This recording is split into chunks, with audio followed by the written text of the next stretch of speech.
Although Surrealism is primarily linked with visual arts and literature, it had a considerable influence on the development of music.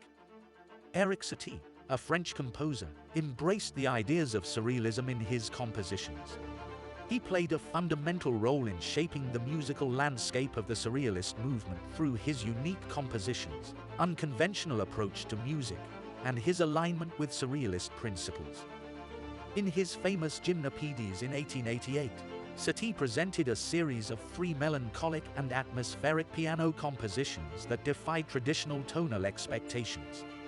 Satie's composition Vexations in 1893 is another example of his departure from convention. This piece consists of a shut, haunting theme played repeatedly 840 times, which times out to roughly 28 hours. In 1917, Satie's concept of furniture music can be perceived as a precursor to later Surrealist ideas. In this concept, he proposed the idea of creating music that blends into the background, like furniture, and becomes a part of the environment. In 1917, Satie also collaborated with Pablo Picasso and Jean Cocteau in Parade Ballet.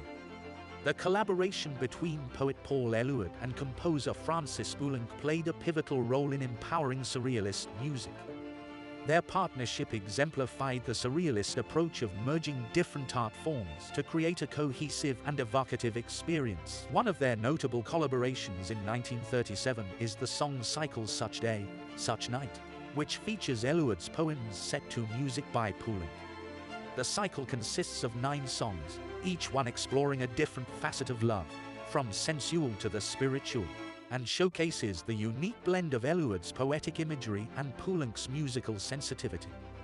Banalité is also a set of 5 melodies composed by Poulenc in 1940 on poems by Guillaume Apollinaire. Igor Stravinsky, a Russian composer, wrote The Rite of Spring in 1913. The advent of spring is celebrated through various different primitive rituals. Quite shockingly, a scenario presents a girl chosen as a sacrificial victim, dancing herself to death. A chilling dimension to the work, reinforcing its surreal narrative. The music was shocking to audiences at the time due to its irregular rhythms and peculiar orchestral sounds. Pierre Schaeffer, a French poet, pioneered musique concrète in the early 1940s, an experimental music form that utilized recorded sounds from the environment as musical material. One of his best work, The 5 Studies of Noises, was composed in 1948 and is the earliest pieces of musique concrète. John Cage composed sonatas and interludes from 1946 to 1948 for prepared piano. Cage inserted various objects between the piano strings, transforming the instrument's sound and texture.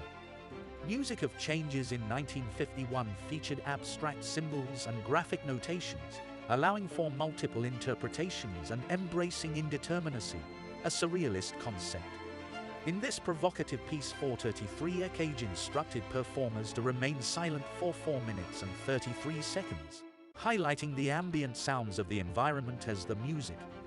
In 1958, Cage composed Fontana Mix based on chance operations, further exploring surrealist notions of embracing randomness and the unexpected. In 1969, Harpsichord was premiered by John Cage and Leyen Hiller. It created an expansive piece involving multiple pianos, computer-generated sounds, and live performance, reflecting his interest in combining technological advancements with surrealist concepts. Fluxus artists, including George Macrunas and Nam June Paik, incorporated surrealist elements into their performances, often combining music with elements of humor, irony, and social commentary. Surrealism's influence on popular music was profound, with iconic bands like the Beatles, Pink Floyd, and David Bowie drawing inspiration from surrealist aesthetics. Their music, album artwork, and stage performances incorporated dreamlike imagery, absurd narratives, and unconventional song structures, reflecting the impact of surrealist ideas. During their mind-blowing era in the late 1960s, the Beatles embraced surrealism in albums like Sgt. Pepper's Lonely Hearts Club Band, in 1967 featuring surreal lyrics in songs like Lucy in the Sky with Diamonds and I Am the Walrus. Pink Floyd, known for their immersive soundscapes, adopted Surrealist elements in albums such as The Dark Side of the Moon in 1973 and Wish You Were Here in 1975, employing abstract themes, atmospheric compositions, and surreal album artwork.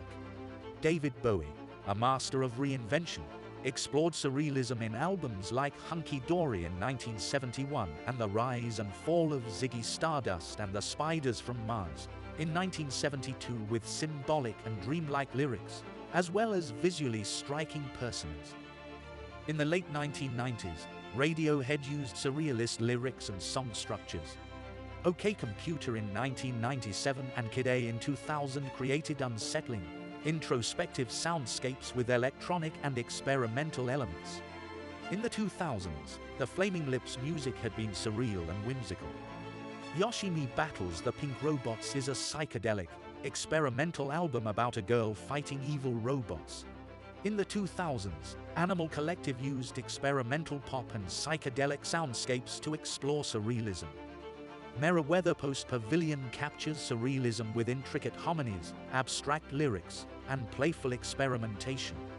Some innovative upgrading in surrealist music are Steven Ellison, known as Flying Lotus, makes hip-hop and jazz-influenced experimental electronic music. Cosmogramma, released in 2010, is a genre-bending soundscape with intricate beats, layered soundscapes, and avant-garde collaborations. Beach House makes dreamy popular. Teen Dream and Bloom transport listeners with lush instrumentation, dreamy vocals, and hazy soundscapes.